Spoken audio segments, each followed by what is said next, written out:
Halo, kita sudah sampai di museum apa? Komunis. Museum Komunis. Oke, kita sampai di museum komunis. Ini kelompok 4.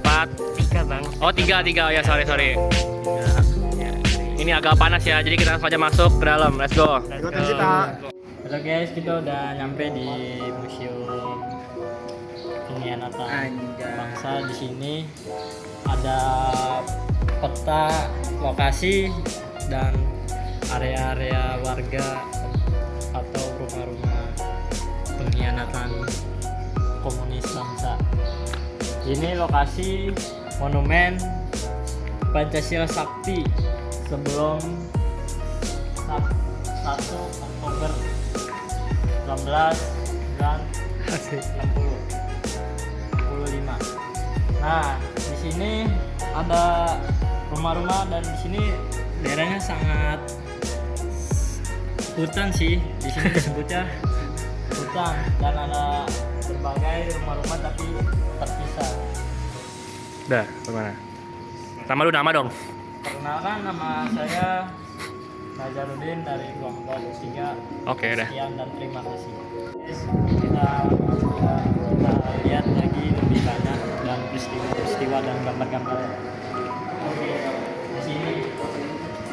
di sini ada peristiwa 3 daerah 4 November 1945. Dan di sini ada gambar-gambar saat proklamasi kemerdekaan.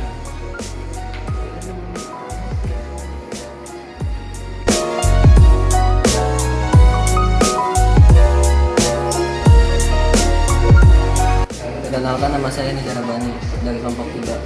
Saya di sini akan menjelaskan tentang revolusi. Setelah Indonesia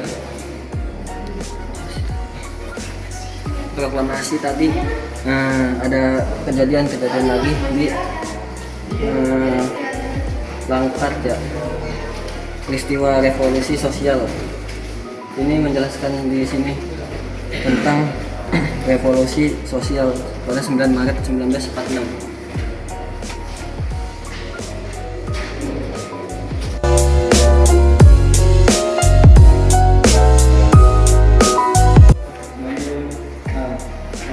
Halo guys, aku Brandon Lee dari kelompok 3. Nah, di sini kalian bisa lihat ini adalah salah satu contoh perlawanan PKI di Madiun. Nah, memang perlawanan PKI di Madiun ini adalah pusat perlawanan PKI guys.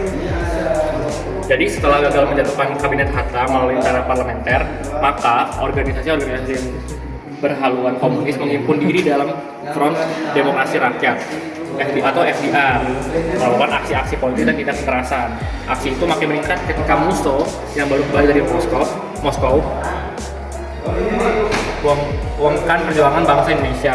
Sebaliknya, ia menginginkan sesuatu yang berjudul Jalan Baru untuk Republik Indonesia.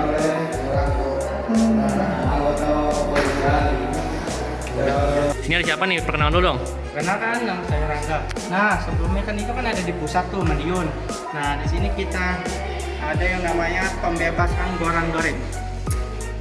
Pada waktu PKI melakukan pemberontakan di Madiun, mereka lawan-lawan politiknya seperti alim ulama, tokoh masyarakat dan polisi. Tindakan ini dilakukan hanya di Madiun.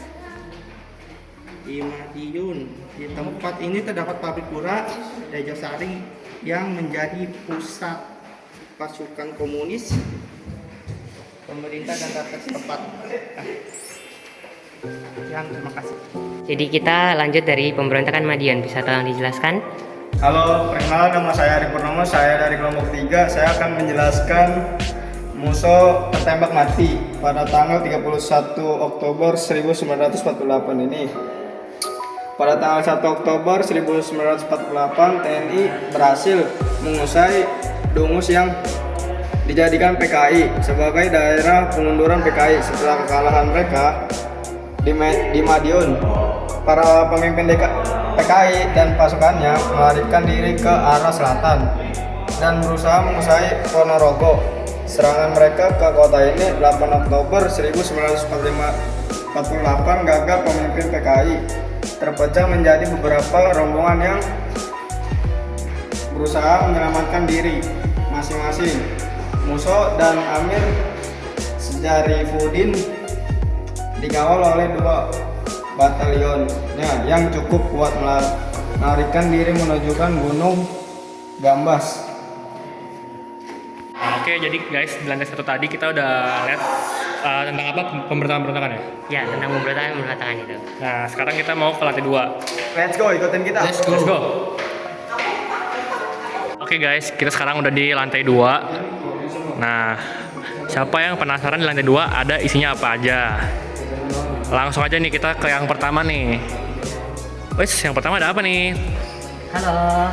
Di sini tuh ada yang namanya lahirnya MKTBP PKI pada tanggal 14 Maret 1954. Jadi setelah kekuatan bersenjata PKI berhasil dihancurkan ketika tahun 1948, PKI ini tidak dibubarkan sebagai partai politik dipimpin oleh DN Aidit. Sejak tahun 1950, PKI bangkit kembali dan berusaha menanamkan pengaruhnya di berbagai kalangan. Untuk mencapai kekuatan politik, PKI menyusun metode perjuangan yang diberi nama metode kombinasi 3 bentuk perjuangan MKTBP. Metode ini dirumuskan dalam Kongres Nasional 5 PKI pada tanggal 14 Maret 1954. Kita sudah ada di tempat di mana Den Aidit akan diadili. Bisa tolong jelaskan Mas? Halo, nama saya Muhammad Dimas, kelas 12-3. Saya akan menjelaskan sidang DN Aidit diadili. PKI di bawah pimpinan DN Aidit sejak tahun 1952 meningkatkan agitasi dan propaganda di segala bidang, antara lain dengan mengeluarkan statement Politbiro CCPKI pada tanggal 13 September 1953 yang berjudul Peringati Peristiwa Madiun Secara Intern. Dalam statement yang dimuat dalam surat kabar PKI Harian Rakyat tanggal 14 Desember 1953, PKI secara terang-terangan dan sengaja menghina pemerintah RI dengan menyatakan bahwa pemberontakan Madiun tahun 1948 bukan dilakukan oleh PKI, tetapi akibat provokasi pemerintah Hatta. Sidang peradilan berlangsung selama 4 bulan, dimulai tanggal 25 November 1954 dan berakhir 31 Maret 1955. DN Aidit dinyatakan bersalah dan dijatuhi hukuman. Nah guys, setelah penangkapan DN Aidit, peristiwa yang penting berikutnya ini ada. Perkenalkan, nama saya Noval dari kelompok 3. Saya akan menjelaskan tentang rakyat Jakarta menyambut mengubarkan DKI pada tanggal 12 Maret 1966. Pada malam hari tanggal 11 Maret 1966, Menteri Panglima Angkatan Darat